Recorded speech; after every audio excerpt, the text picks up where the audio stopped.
Hi, welcome to Radio Sensation. I'm your host, Dan, and on this episode, we are going to be looking at the classic horror manga, Her Frankenstein.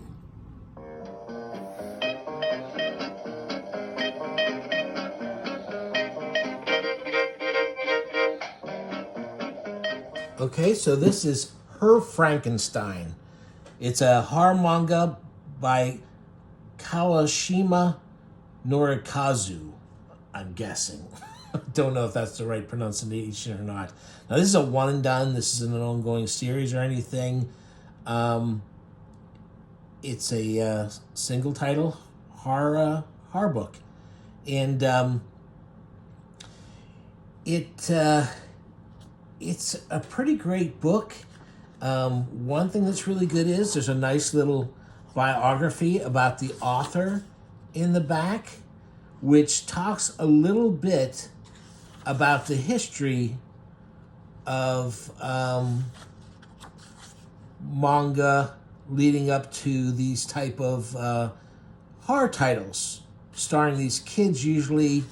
And most of these books were aimed at young girls, not boys.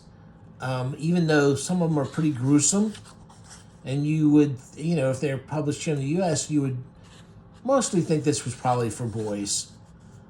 And here's the best of. Now, as far as I know, none of these other books have been translated yet, but there's some good looking.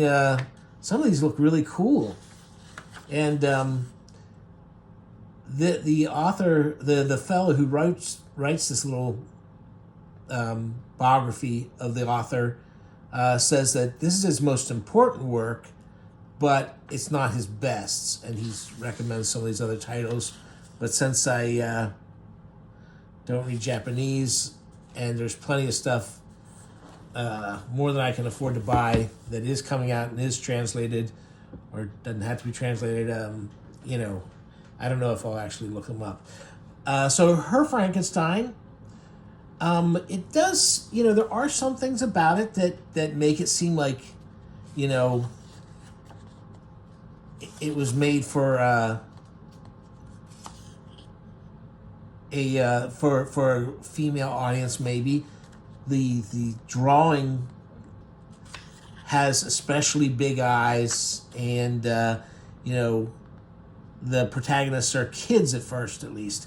But this is a horror manga, but it doesn't have anything supernatural unless you think that this young woman that's haunting this guy is real and not just his guilt.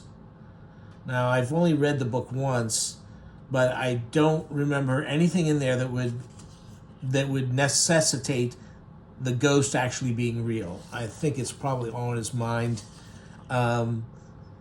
This young man is being haunted by the specter of this young girl in a bonnet, and then it flashes back to what happened in his youth with this young girl. There she is. There's what he's seeing, is this bloody apparition. And it goes back to when they were kids. He's a young, wimpy kid who gets picked on by his father, by the other kids at school. He gets beat up all the time. And she is a young woman who, her legs are spindly, and, at birth she was born with very weak legs. She can barely walk by herself. She needs a cane. And so people say terrible things about her. She's picked on too. He tries to make a friendship with her. At first, she's very cold to him. She's very angry at the world and at other kids, even him. And she thinks he's pathetic too. And she watches happily as some kids beat him up outside her window, giving a good sound thrashing. But then, little by little, they become friends. And it's a kind of a bit of a sick friendship because she's got a lot of issues, and she takes advantage of the fact that he's like a little puppy. You know, he comes from a very poor family. Her family's rich. She treats him pretty poorly, and then but it turns out that they like Frankenstein. They like watching Frankenstein movies.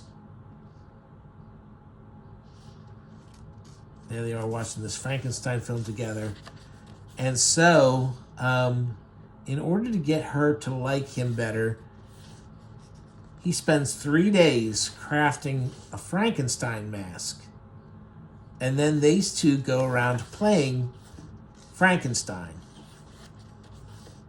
And she basically tells him to terrorize little kids at the playground, scare them.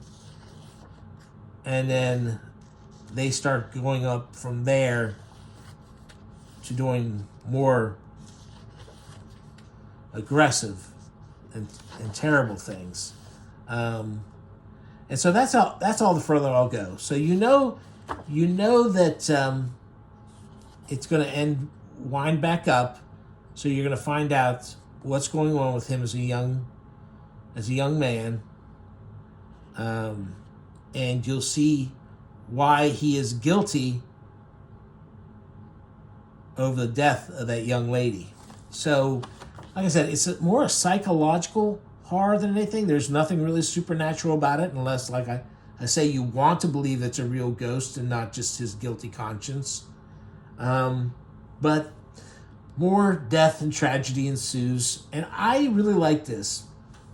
I don't really usually like books aimed at kids.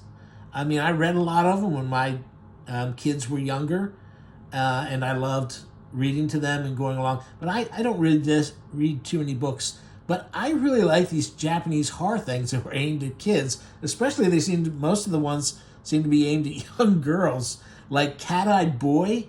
That is a terrific series in my opinion, and I really enjoyed this. Not quite as much as Cat-Eyed Boy because it's not quite as over the top, but I like the tragedy involved. I like it kind of reminded me of some of the stories in Orochi,